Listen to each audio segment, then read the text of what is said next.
अगले 1 मिनट में आपको केशवानंद भारती जजमेंट में कोई डाउट नहीं रहेगा। कहानी की शुरुआत केरला से होती है। हैदनूरू मठ के शंकराचार्य केशवानंद भारती आवाज उठाते हैं कि केरला की सरकार का लैंड रिफॉर्म्स एक्ट ये तो उनके फंडामेंटल राइट्स के खिलाफ है। आर्टिकल 25, आर्टिकल 26 और आर्टिकल 31। उस समय तक आर्टिकल 31 जो राइट टू प्रॉपर्टी की बात करता था, इस फंडामेंटल राइट वहां पर मौजूद था।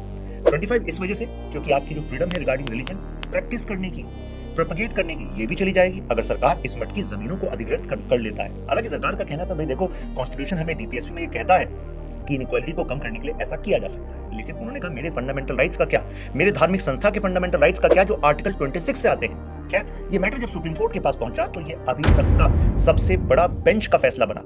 68 डेज तक इसकी हियरिंग चली और फाइनली जो जजमेंट आया उसने देश में एक नई दिशा दे दी। आपने ये नई दिशा क्यों? क्योंकि ये जो फेज था 1967 से 1980 का, ये इंडियन जुडिशरी और इधर इंडियन पार्लियामेंट में वॉलीबॉल के मैच जैसा था, यानी कि खींचतान चल रही थी।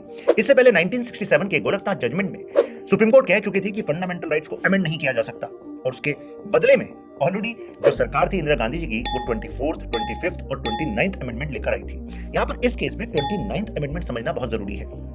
इसने कहा कि जो केरला का लैंड रिफॉर्म्स एक्ट है ना, उसको हमने 9th शेड्यूल में ऐड कर दिया है। और 9th शेड्यूल का मतलब समझते हैं आप कि कॉन्स्टिट्यूशन के पीछे एक 9th अनुसूची यानी कि एक लिस्ट लगी हुई है और जिस भी कानून को आप इसमें रख देते हैं वो जुडिशियल रिव्यू के बियॉन्ड हो जाता है। यानी कि केरला की सरकार अगर लैंड रिफॉर्म के नाम पर ये जमीनें लेती है तो सुप्रीम कोर्ट उसमें इंटरवीन नहीं कर पाएगी। तो केशवानंद भारती केस में कहा गया ये क्या चल रहा है जज साहब, कुछ तो होना चाहिए।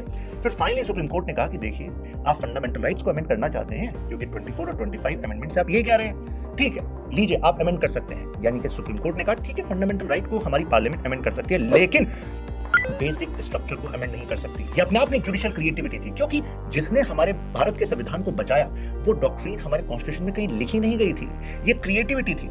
अब क्या है बेसिक स्ट्रक्चर डॉक्ट्रिन? तो कुछ जो सरकार की तरफ से वकील थे उन्होंने कहा ये तो कॉन्स्टिट्यूशन में है ही नहीं, और अगर आप कह रहे हैं तो हमें लिस्ट तो बता दीजिए क्या होता है बेसिक स्ट्रक्चर। ठीक है भाई, उसके आसपास अमेंड कर लेंगे। तो सुप्रीम कोर्ट ने कहा वो तो हम टाइम टू टाइम बताएंगे। अब आप कमेंट में बताइएगा कि किस किस पॉइंट को हम मानते हैं कि वो आज बेसिक स्ट्रक्चर का पार्ट है।